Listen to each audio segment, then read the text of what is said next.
pasti perbedaannya sangat mencolok ya. Kalau sebelumnya diberlakukan PSBB itu kendaraan dan penumpang itu terbatas yang boleh menyeberang untuk berjalan kaki, dan kendaraan pribadi itu memang tidak diperbolehkan untuk menyeberang.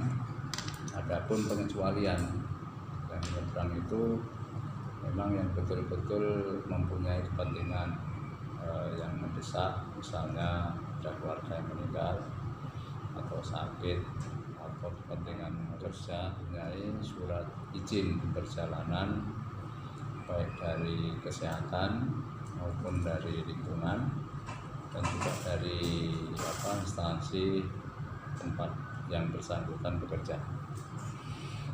Jadi dengan adanya PSBB tersebut, khususnya pelayaran Selat Sunda ini, operasional kapal juga dibatasi. Jadi saat itu kita hanya beroperasi 4 dermaga. Dermaga eksekutif 1, dermaga reguler 3. Nah, itu pun dalam satu dermaga untuk reguler hanya terisi 5 kapal. Nah, sehingga dalam satu hari untuk kapal reguler ini hanya 15 armada yang dijalankan dan operasi. Kemudian untuk eksekutif 2 unit armada kapal. Itu pun kadang-kadang kalau memang setelah ngetem kapal tidak ada muatan, ya tidak berangkat. Karena untuk beli BBM aja nggak cukup. Demikian pula kapal reguler juga dibebaskan untuk operasi atau tidak dalam suasana pandemi tersebut.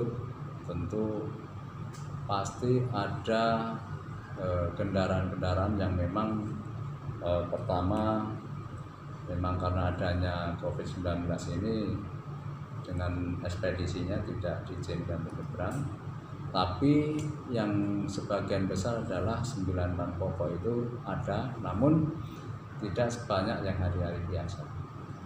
Nah, oleh karena kapal-kapal reguler pun hanya dalam 1 bulan ini operasi hanya 7 hari, karena memang dibatasi semua, sehingga trip-trip pun juga 50% hilang. Nah, ini yang menjadi otomatis income daripada pelayaran itu sendiri bukan drop lagi, tapi anjlok.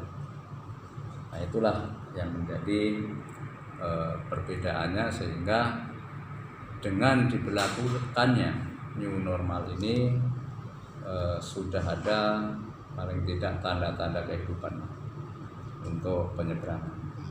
Nah, walaupun kenaikannya belum signifikan, tapi paling tidak sudah bisa mengumpulkan untuk pembelian bahan bakar. Nah, setelah dengan pelonggaran yaitu PSBB untuk khususnya DKI sudah dilonggarkan, maka diberlakukan new normal, sehingga dari pihak Kapasda pun mengusulkan kepada pihak pemerintah. Pada saat itu kita rapat dengan BPTD wilayah 8 dan 6 untuk minta penambahan operasional dermaga. Nah, alhamdulillah ditambah untuk dermaga reguler itu 1 dermaga, sehingga 4 dermaga yang operasi. Kemudian ditambah kapal 5 kapal, sehingga dalam 1 hari 20 kapal yang operasi. 20 kapal. Ya.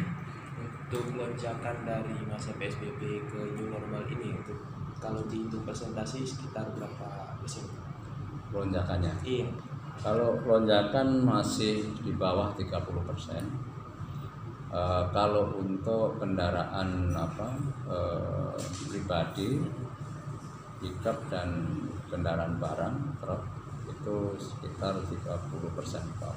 Tapi untuk penumpang itu yang memang belum ada lonjakan, ya paling baru 10% lah dari hari biasa. Ada yang tidak mendapatkan THR pada saat lebaran. Itu dampaknya luas. Diri terkait COVID ini.